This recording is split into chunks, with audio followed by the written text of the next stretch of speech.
안녕하세요. 이 영상에서는 많은 사람들이 단순히 깨달음으로 가는 길이라고 생각하는 영성의 숨겨진 진실에 대해 이야기해 보겠습니다. 영성은 평화와 행복으로 가득 찬 여행으로 낭만적으로 묘사되지만 사실 영적인 길을 걸어온 사람들은 그것이 훨씬 더 복잡하다는 것을 알고 있습니다.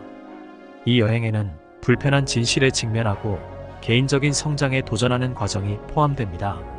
먼저 영적 여정이란 단순히 평화롭고 행복한 순간들만으로 이루어지지 않습니다. 사실 이 여정은 불편함과 도전으로 가득 차 있습니다. 어떤 불편함과 도전들일까요? 그 7가지를 소개합니다. 길, 외로움의 길.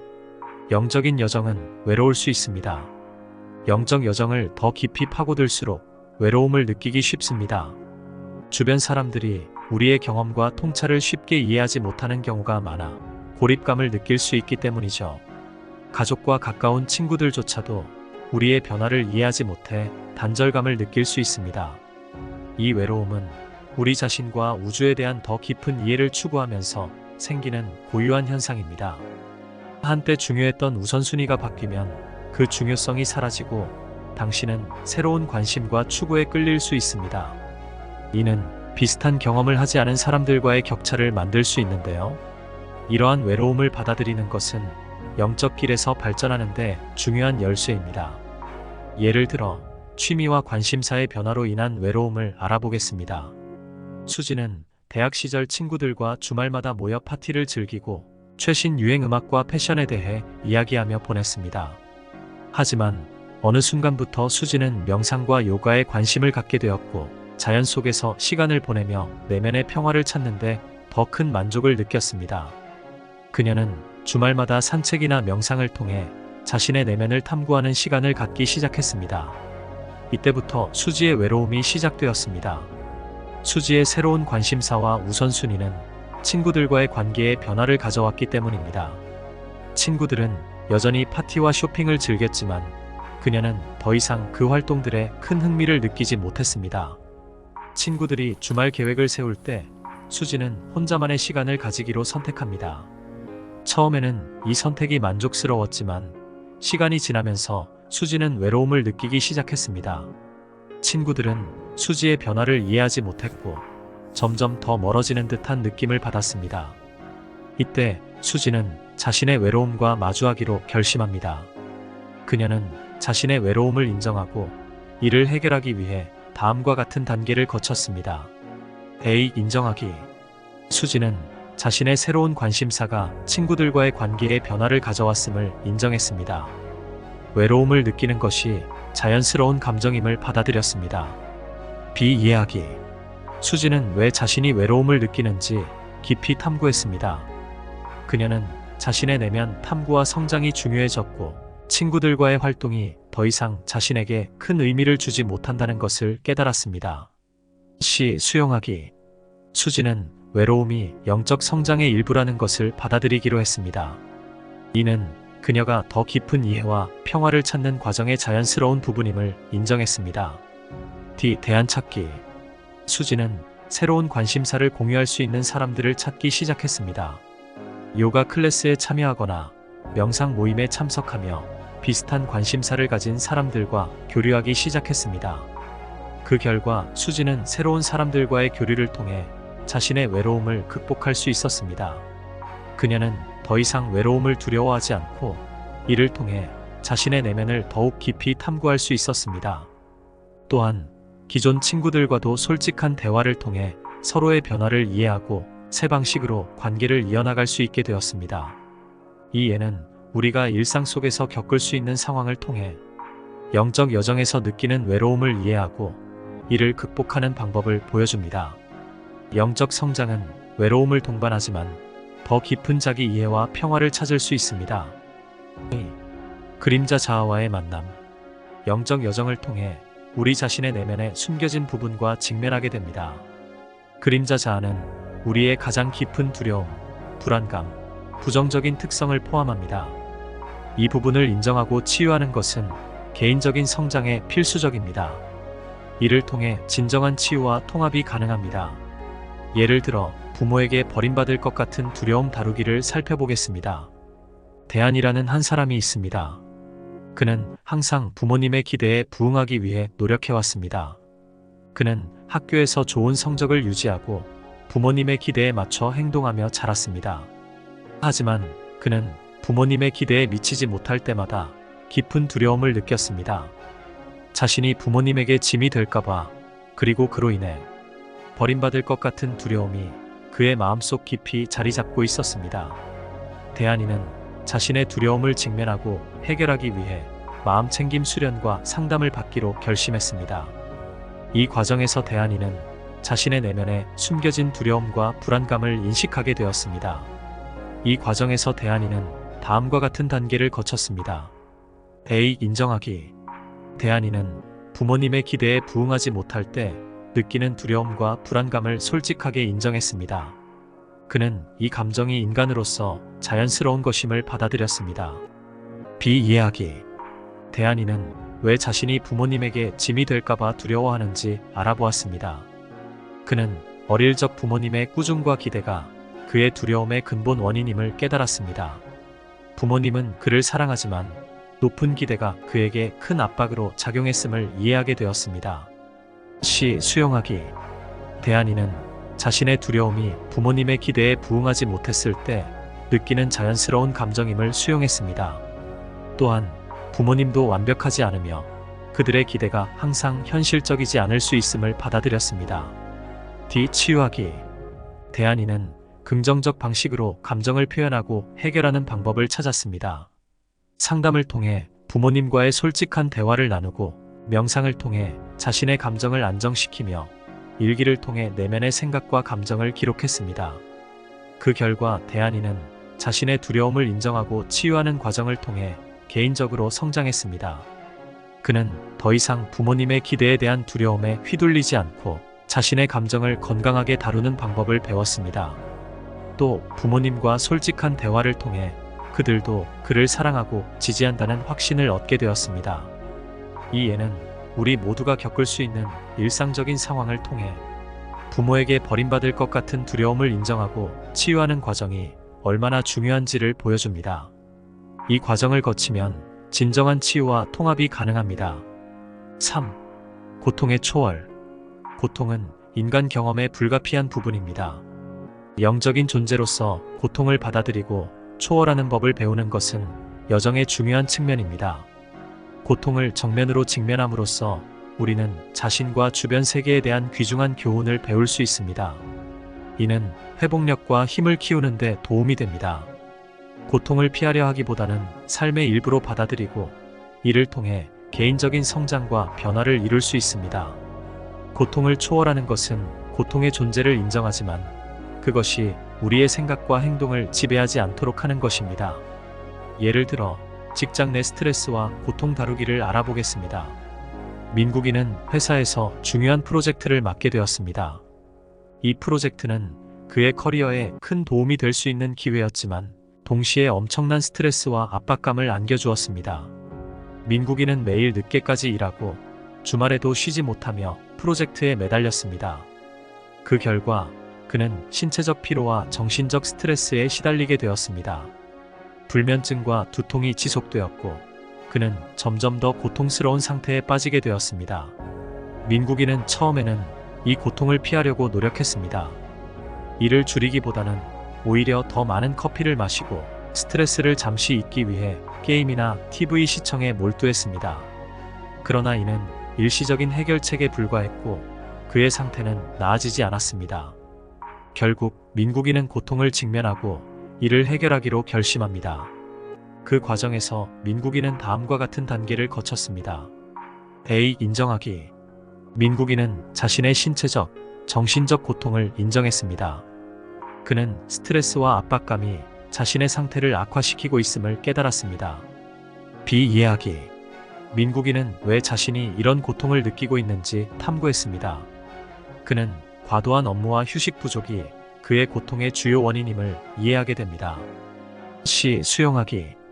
민국이는 이 고통이 단순히 피할 수 있는 것이 아니라 그의 현재 상황에서 자연스럽게 발생한 것임을 받아들였습니다.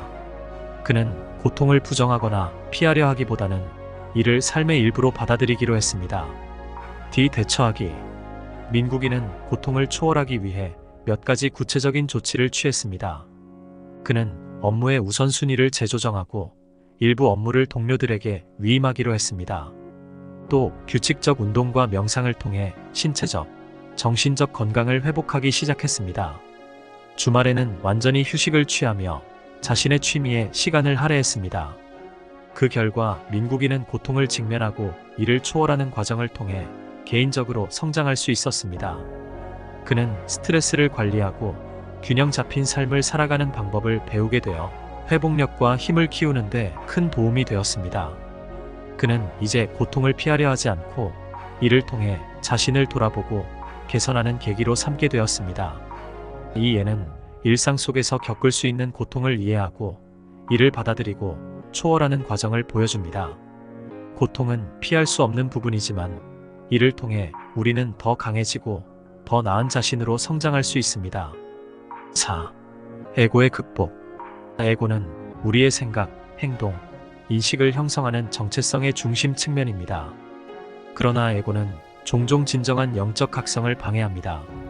에고의 소나기에서 벗어나는 것은 진정한 영적 성장에 필수적입니다. 에고는 분리의 환상을 만들어내어 우리가 다른 사람들과 주변 세계와 분리되어 있다고 느끼게 만듭니다. 그러나 진정한 연결과 통합을 경험하기 위해서는 이러한 분리 감각을 극복해야 합니다. 예를 들어 대물림된 완벽주의 정서와 그 극복에 대해 알아보겠습니다. 만세는 어린 시절부터 부모님으로부터 완벽을 요구받으며 자랐습니다. 부모님은 항상 그에게 최고가 되어야 한다고 말했고 작은 실수에도 엄격한 비판을 가했습니다. 이로 인해 만세는 성인이 되어도 자신이 하는 일에 대해 극도로 완벽을 추구하고 실수를 두려워하며 살아가게 되었습니다. 이러한 완벽주의는 직장에서나 개인적인 삶에서 큰 스트레스와 불안을 초래했습니다.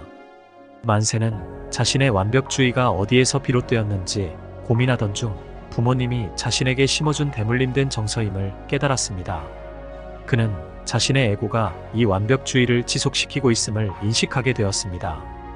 이 과정에서 만세는 다음과 같은 단계를 거쳤습니다. A. 인정하기. 만세는 자신의 완벽주의가 부모님으로부터 물려받은 정서적 유산임을 인정했습니다. 그는 부모님의 기대와 비판이 자신의 현재 행동에 큰 영향을 미치고 있음을 깨달았습니다. B. 이해하기. 만세는 왜 부모님이 그에게 그렇게 높은 기대를 했는지 이해하려고 노력했습니다. 그는 부모님도 자신들이 자란 환경에서 비슷한 기대와 압박을 받았을 가능성이 크다는 것을 이해하게 되었습니다. C. 수용하기. 만세는 자신이 완벽하지 않으며 실수하는 것이 인간의 자연스러운 부분임을 수용했습니다. 그는 자신에게 더 너그럽게 대하는 법을 배우기로 결심합니다. D. 대처하기. 만세는 스트레스와 불안을 줄이기 위해 몇 가지 구체적인 조치를 취했습니다. 그는 자신의 목표와 기대를 현실적으로 재조정하고 작은 성취에도 스스로를 칭찬하기 시작했습니다. 또한 부모님과 솔직한 대화를 나누며 자신의 감정을 공유하거나 대화가 되지 않는다면 명상과 상담을 통해 내면의 평화를 찾았습니다. 그는 실수를 통해 배우는 법을 익히고 자신에게 더 너그러워졌습니다. 또한 부모님과의 관계도 개선되어 더 깊은 이해와 연결을 경험할 수 있었습니다. 이 예는 우리가 일상 속에서 가족으로부터 대물림된 정서를 이해하고 이를 극복하는 과정을 보여줍니다. 대물림된 정서는 우리 삶에 큰 영향을 미칠 수 있지만 이를 인식하고 극복함으로써 더 나은 자신으로 성장할 수 있습니다. 5. 영적 각성의 도전. 영적 각성은 우리 삶의 모든 측면을 근본적으로 바꾸는 도전적인 과정입니다. 이 과정은 불편한 진실에 직면하고 오래된 믿음과 인식이 바뀌는 경험을 포함합니다. 이 변화는 내적 갈등을 초래할 수 있으며 인내심과 자기 연민이 필요합니다. 예를 들어 돈에 집착하던 김할아버지의 영적 각성에 대해 알아보겠습니다. 6.25 전쟁 후 김할아버지는 온 가족을 잃고 홀로 살아남았습니다. 전쟁이 끝난 후 그는 생존을 위해 무엇보다 돈이 중요하다는 것을 깨달았습니다. 그는 돈을 모으기 위해 열심히 일했고 그 결과 작은 가게를 운영하며 상당한 재산을 모았습니다. 하지만 그의 삶은 항상 돈에 대한 불안감과 집착으로 가득 차 있었습니다. 김할아버지는 돈이 자신을 보호해줄 유일한 방패라고 믿었습니다. 그러던 어느 날 김할아버지는 각성과의 마주하기를 경험합니다. 김할아버지가 어느 날 가게를 지키며 쉬고 있을 때 우연히 한 젊은 승려가 그의 가게에 들렀습니다. 승려는 김할아버지에게 잠시 명상을 해보지 않겠냐고 권했습니다. 처음에는 거절했지만 승려의 끈질긴 설득에 못 이겨 명상에 참여하게 되었습니다.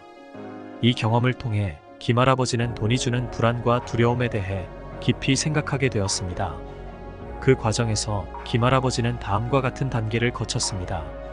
A. 인정하기. 김할아버지는 자신의 삶이 돈에 대한 집착과 불안으로 가득 차 있음을 인정했습니다. 그는 돈을 모으는 것이 자신을 행복하게 하지 않는다는 것을 깨달았습니다. B. 이해하기. 김할아버지는 왜 자신이 돈에 그렇게 집착하게 되었는지 이해하려고 노력했습니다. 그는 전쟁 중 잃어버린 가족과 그로 인한 상실감이 그를 돈에 집착하게 만들었음을 깨달았습니다. C. 수용하기. 김할아버지는 자신이 돈을 통해 안전과 행복을 찾으려 했다는 것을 수용했습니다. 그러나 그는 진정한 행복과 평화를 위해서는 돈 이상의 것이 필요하다는 것을 받아들이기로 했습니다. D. 대처하기. 김할아버지는 승려와 함께 명상과 마음챙김 수련을 계속했습니다. 그는 자신의 가게에서 일하는 시간을 줄이고 자연 속에서 산책하며 내면의 평화를 찾기 시작했습니다. 또한 그는 자신이 모은 돈의 일부를 어려운 이웃들에게 나누어주며 진정한 나눔의 기쁨을 경험했습니다. 그 결과 김할아버지는 영적 각성을 통해 자신의 삶의 방식을 근본적으로 바꾸게 되었습니다. 그는 더 이상 돈에 집착하지 않고 자신의 내면의 평화와 행복을 찾는 법을 배웠습니다. 그는 자신이 가진 것을 나누며 다른 사람들과의 진정한 연결을 경험하게 되었습니다. 그의 가게는 여전히 운영되었지만 이제는 돈을 모으기 위한 수단이 아니라 사람들과의 소통과 나눔의 장이 되었습니다. 이 예는 돈에 대한 집착과 불안이 우리 삶에 어떤 영향을 미치는지, 그리고 이를 극복하고 진정한 평화와 행복을 찾는 과정을 잘 보여줍니다. 6. 공동 창조자로서의 역할. 우리의 의식, 생각, 믿음, 태도가 우리의 현실을 형성하는 데 중요한 역할을 합니다. 마음챙김의 실천을 통해 우리의 사고 패턴을 변화시키고 긍정적인 현실을 창조할 수 있습니다. 이는 우리를 더 큰 우주 에너지와 연결시키며 평화와 목적을 찾는 데 도움이 됩니다. 예를 들어 자본주의 사회에서 고통받는 청년들에 대해 알아보겠습니다. 준호는 대학을 졸업한 지 1년이 넘었지만 아직도 정규직 일자리를 찾지 못하고 있었습니다. 그의 하루는 취업 공고를 찾아보는 것으로 시작해 끝이 났습니다. 부모님은 준호에게 높은 기대를 걸었지만 준호는 번번이 취업에 실패하며 점점 자존감이 낮아졌습니다. 그는 학벌주의와 능력주의에 짓눌려 자신의 미래에 대한 불안과 무기력감에 시달리고 있었습니다. 준호는 자본주의 사회의 냉혹한 현실과 마주하고 있었습니다. 끊임없는 경쟁, 부동산 사기, 취업의 높은 문턱, 소득세, 부가가치세 등 다양한 세금 등으로 인해 그는 경제적인 압박감과 함께 심리적인 고통을 겪고 있었습니다. 친구들 중 일부는 높은 연봉을 받으며 안정된 직장에서 일하고 있었지만 준호는 여전히 불안정한 상황에 놓여 있었습니다. 이 상황은 준호의 정신 건강에 심각한 영향을 미치고 있었습니다.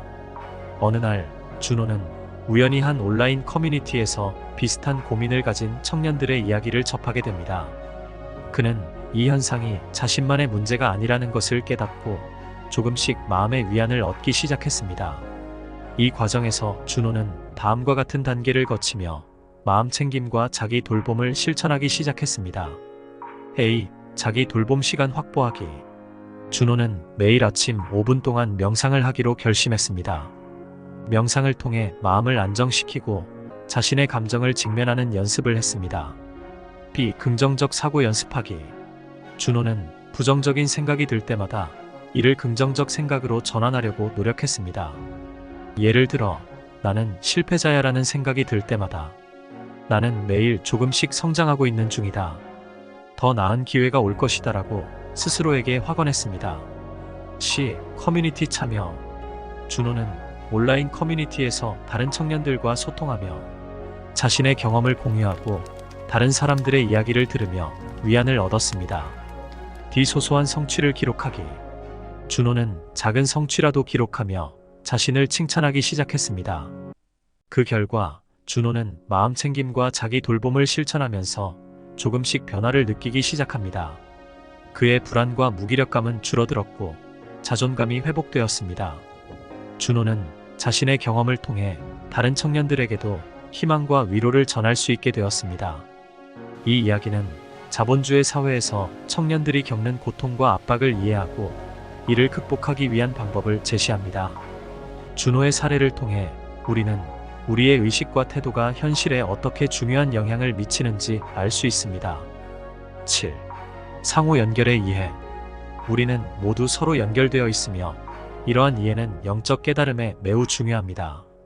상호 연결을 이해하면 더 큰 연민과 배려로 행동할 수 있으며 이는 우리 삶의 방식을 근본적으로 바꿀 수 있습니다.